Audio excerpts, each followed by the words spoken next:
iki sinden sing bibit unggul tahan pereng tahan walang sangit tanduran apa piye aku nek Mbak Tatin rawani neko-neko lah ngopo santel pisan modiar karo neko lengene we kaya kempol ngono. Loh, nek ngantil iki sok semaput lho. ngantil ki apa toh Ngantil iki ngantem.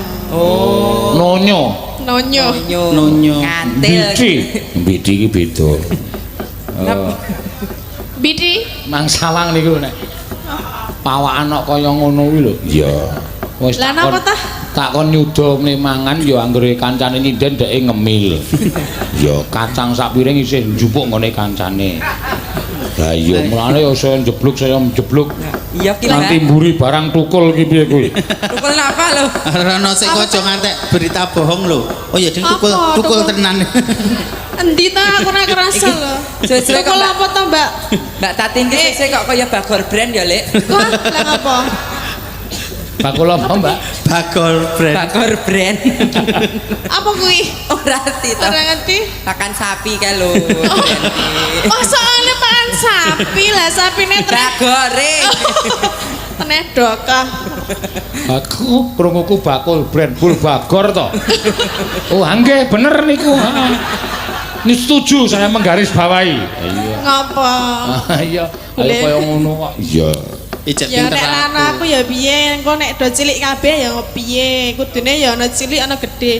Lah aku ketok lemu mergone yang cilik-cilik. Nek lemu kabeh ya ora ketok no. Jadi ben bervariasi, ben berwarna ngono ya Mbak ya. Ana enom, ana tuwa, ngono to. Bener. Ana kae, ana sing edan barang. Ana kae iki mbok ya dicet awak kae iki. Aku maksudnya rasa dadak tok sanepa kae iki aku ngono Lah lho. ya aku ya wis ngacung kok tangane wis ngacung. Lah, kowe mergane para bapak-bapak kae sing do joget kae saking senenge awake dhewe ora perkara aku. Nek aku jejer dhek ya do meneng wae kok. Nek kowe nyanyi dhek joget berarti ana kowe ana kae. Ana kue, ana kae.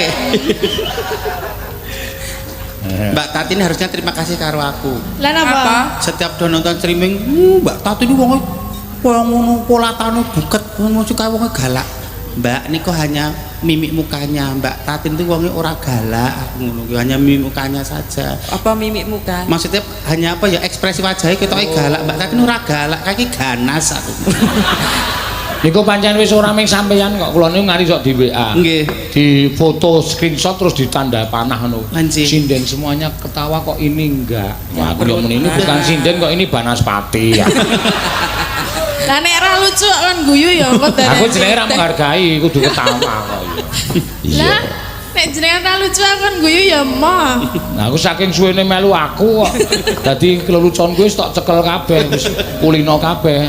Iya. Ning sakniki Mbak Tatin jur mesam-mesem, main nembe munggah panggung ya mesem, duduk panggung ya mesem. Ketemu sapa-sapa mung mesam-mesem ae kok. Bar gegledak kok. Cok maksudnya ngapa? Rada edan ngono wae. Iya. Dadi saiki ra edan. Iya, iya. Ya, monggo. Nembang apa? Kowe, Tin. Ya. Lah nonton pamendutan mboten, Pak? Ora ana iki mau Mbak Telas. Mimin le mancing ora nganu ora berhasil. Napa pamundutan apa? Le ora ana sing nyuwun pamundutan. Derare sampean le mancing mau ora berhasil. Apa tak pancing ning kene ya kok ono wong anu. Piye? Monggo yang badhe nambahi gitu. Lah pancingane kok tak delikke. Mboten wae sampean rak wis mancing 300 jadi 3 juta. Ngono to? Iya. Ora ana sing kepengin. Heeh. Ngaturke apa sakarepmu? Nggih. Banyuwangen ya kena. Ya. Cara yo nganu dangdutan biasa ya ora apa-apa. Nggih. Niki mau pun slendro pelek, Pak. Pelok. Pelok. Pailek, mangga pelek. Nggih lali janjine, Pak. Lali janji. Lali janjine. Lali kok nglali. Jenengan kuwi sok nglali. Lali perkara apa to Mbak Pak aku dadi kepo ki. Perkara niku iki kerep janji ning blenjani terus. Sapa? Ya jenengan kuwi kok sapa? Mosok Pak Sino mlenjani. Iya, Wong Mas. mlenjani janji iki ciri-ciri orang munafik lho. Ya dia memang Lah, begitu ya, loh. bila engkau berbicara lain di mulut lain di hati, dan bila engkau berjanji selalu engkau ingkari. Dikala kau berbicara lalu kau mengkhianatinya, lalu kau mengkhianatinya. Asik. Itu munafik namanya, itu munafik namanya. Dek kelingan jaman me nganggo tak ton tang ton ton tang. Mula lagune apa lah? Oh iya. War. Ayo om, ngono, ayo om. Lho lagu ki ono maknane lho Oke, maksudnya. lagu. Dadi ciri-ciri orang munafik itu kalau bicara bohong, kalau janji suka ingkar, Iya. dipercaya khianat. Oh, dadi kanca-kanca nek iso singkirono kuwi mau. Tapi kok kelebu ngondalange kabeh ya? Lah aku ora ngomong lho, aku ora wani lho. Maksud lu? Maksudmu piye muni ngono? Tak ada maksud. Aku Wah, ngomong gayane ngono. Mau wis lalu bagaimana? Gayane kata-kata wong kowe wingi nang Jakarta didunekke. Bagaimana Mbak Tatin? Tidak bage-bage. tidak pakai. Tidak pakai-pakai. Lah aku lino basa Indonesia. Ayo aku kok bosone liwat dhewe ae. Tidak bage-bage. Wah, isin banget aku. Nang rest area ngono kuwi. Nang rest area iki ana sing tepung ki wis suatu kanu lho, suatu keistimewaan lho. Nggih. Mbak Tatin, bagaimana Mbak Tatin? Tidak bage-bage. Aku terus langsung mlaiku tak delik. Aduh, mati aku. Aku yang langsung tak tutupi lambe ki ups. Wah, gayane Ups. Lah piye? Nek lambe. Tangannya tiba lecet barang dirurui. Itu tak tangannya lecet kenapa? Habis tiba.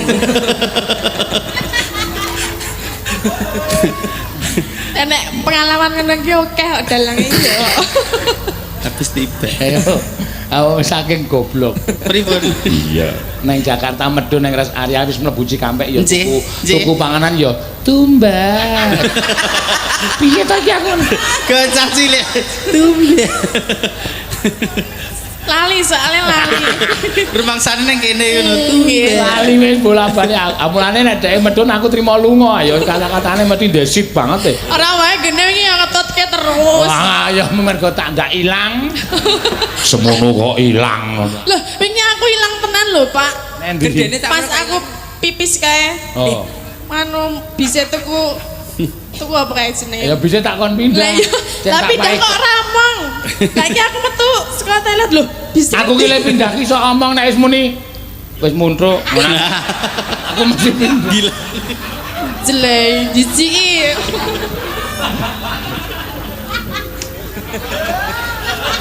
Kulinan kan Lali janjine ya. Ya. Ya nak. Utuh ya. Dina Minggu kang tak anti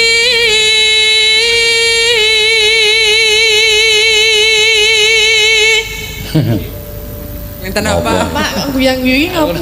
Bar kegledak piye? Ya Allah Tatin. Lah aku mau dunake bar gledak guyang-guyu, lah saiki dalange guyang-guyu kok. Ora ya ming kelingan wedok-wedok iki lho, Dok. Iya. Nek nganggo ki nek muni nyambut gawe ning ado ki kathok jin suwek-suwek. Ketok kaya wong kutha kae. Mlebu kamar mandi, klotak, aduh ciduknya. Aduh ciduknya tiba. Oh alah.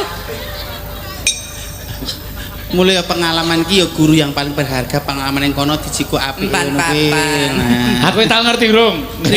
Iki tenan iki. Niki tenan. Napa Kae lho lho? sing viral ana wong lanang nang nggon video viral lift didodok. Nggih. Niku. Oh alah. Sapa? Tak apa sih kamarku ndi Pak? Iki apa transit kene iki. Lift kok di deg deg deg. Aku muni liftin, lift aku. Lah duwe ya kono kuwi ya tak dodok. Ngaku deh. Nek ora duwe ya ora tak dodok. Kamar kok gur sempit. Lah elip. Andeke nek anu nanggon kaya ngono kuwi. Nek nganu Nek nganu apa lho? Ki Nek anu ke tangga. Lah, soalnya iki sak alam donya mirsani live streaming aja nek nganu Mbak jeneng kok ngono kuwi lho. Nganu kok. Aku ora trimo. Ora trimo. Wong kuwi karo aku. Mangga.